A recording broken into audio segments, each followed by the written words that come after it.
Peripheral neuropathy నరాల బలహీనత వలన మనకు కొనలలో, చేతులలో కానీ కాళ్ళల్లో, పాదాలలో నరాల వీక్నెస్ రావడం. నరాల వీక్నెస్ అనేది మనకు రెండు రూపాలలో చూస్తుంటాం. ఒకటి సెన్సరీ లాస్, అంటే స్పర్శ లేకపోవడం. అంతేకాకుండా మోటార్ యాక్టివిటీ అంటే కండరాలలో దెబ్బతింటం, కండరాలలో బలం లేకపోవడం. సో మోస్ట్ కామన్గా నరాల బలహీనత అనేది మనకు ఎక్కువ శాతంలో ఈ పెరిఫెరల్ న్యూరోపతిలో మనం చూసేది ఏంటంటే సూదులు, అంటే యూజువల్గా డయాబెటిక్లో ఇది కామన్గా చూస్తూ ఉంటాం. ఆర్ ఇతరత్ర పెరిఫెరల్ న్యూరోపతి డిజీజెస్లో కూడా మనం యాంగ్జైటీ న్యూరోసిస్లో కూడా, సైకలాజికల్ ప్రాబ్లమ్స్లలో, అలాగే నర్వ్ డిసీజ్లలో ఈ పెరిఫెరల్ న్యూరోపతి అనేది చూస్తాం.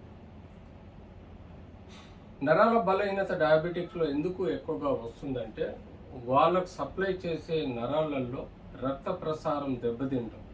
అంటే యూజువల్గా డయాబెటిక్లో ఎక్కువ శాతం చిన్న చిన్న క్యాపిలరీస్, మైక్రో, కంటికి కనబడని సన్నటి మైక్రో వాస్కులర్ ఏవైతే ఉంటాయో అవి బ్లాక్ అయిపోవటం వల్ల నరాలలో రక్త ప్రసారం లేక నరాల స్తబ్దత లోనవడం, నరాల ఫంక్షనింగ్, నార్మల్ ఫంక్షన్ దెబ్బతింటడం జరుగుతుంది.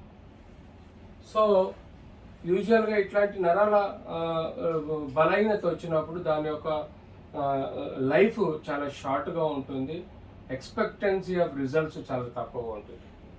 సో ఏళ్ళల్లో కానీ పాదంలో కానీ మనకు తిమ్మిర్లు రావడం, నమ్మగా అంటే స్పర్శ తెలియకపోవడం లాంటి లక్షణాలు మనం ఎక్కువగా చూస్తాం. అంతేకాకుండా పాదంలో మనము స్టాబింగ్ పెయిన్, ఏదో బాగా కత్తితో పొడిచినట్టు, లేకపోతే నీడిల్స్, ప్రికిల్స్ పొడుస్తున్నట్టు లాంటి షూటింగ్ పెయిన్ కూడా మనకు రావచ్చు. అంతేకాకుండా ఈ యొక్క అవేర్నెస్, స్తబ్దత, అంటే అవేర్నెస్ లేకపోవడం, అంటే ఆ నరాలు, అంటే అక్కడ మనకు తిమ్మిరి రావటం వల్ల పాదంలో కండరాల బ్యాలెన్సింగ్ కూడా సమతుల్యంలో లేకపోవటం వల్ల కూడా నడవలేక సమస్యలు ఏర్పడే ఆస్కారం ఉంటుంది. అంతేకాకుండా కండరాల వీక్నెస్, ఎందుకంటే ఎప్పుడైతే యాక్టివిటీ, న్యూరోపతిలో యాక్టివిటీ కంట్రోల్లో లేనప్పుడు అప్పుడు కండరాలలో అట్రోపీ కానీ, లేకపోతే డిస్ట్రోపీ కానీ, లేకపోతే బలం తగ్గిపోయి కూడా ఈ నరాల వీక్నెస్ మనకి ఎక్కువగా వచ్చే ఆస్కారం ఉంటుంది. సో మనము యూజువల్గా ఫస్ట్ అండ్ ఫార్మోస్ట్ మనకి న్యూరోపతి, పెరిఫెరల్ న్యూరోపతి అనేది డయాబెటిక్లో ఎక్కువగా మనం చూస్తూ ఉంటాం. సో ఈ నర్వ్ పెయిన్ అనేది మనకు యూజువల్గా మనం తీసుకునే లీఫీ, ఎక్కువగా ఈ న్యూరో పెయిన్ రాకుండా చూడాలనుకుంటే మనం గ్రీన్ వెజిటబుల్స్, అంతేకాకుండా ఫ్రూట్స్, జుకనీ, స్వీట్ పొటాటో, క్వినో, ఇలాంటి కొన్ని పదార్థాలు మనం తీసుకున్నప్పుడు మనకి ఈ యొక్క నరాల బలహీనత తగ్గే ఆస్కారం ఉంటుంది. సో డయాబెటిక్ని అబ్సల్యూట్లీ కంట్రోల్లో పెట్టుకోవాలి. సపోజ్ మాత్రలతో తగ్గకపోతే డయాబెటీస్ని ఇన్సులిన్ ద్వారా కూడా ఇన్సులిన్ అనేది best treatment for the diabetes. తద్వారా మనకు డయాబెటీస్ అబ్సల్యూట్ కంట్రోల్ అయిపోయి రక్త ప్రసారం ఇంప్రూవ్ అయినప్పుడు తప్పనిసరి పరిస్థితుల్లో మనకు ఈ యొక్క న్యూరోపతిని కంట్రోల్ చేయొచ్చు.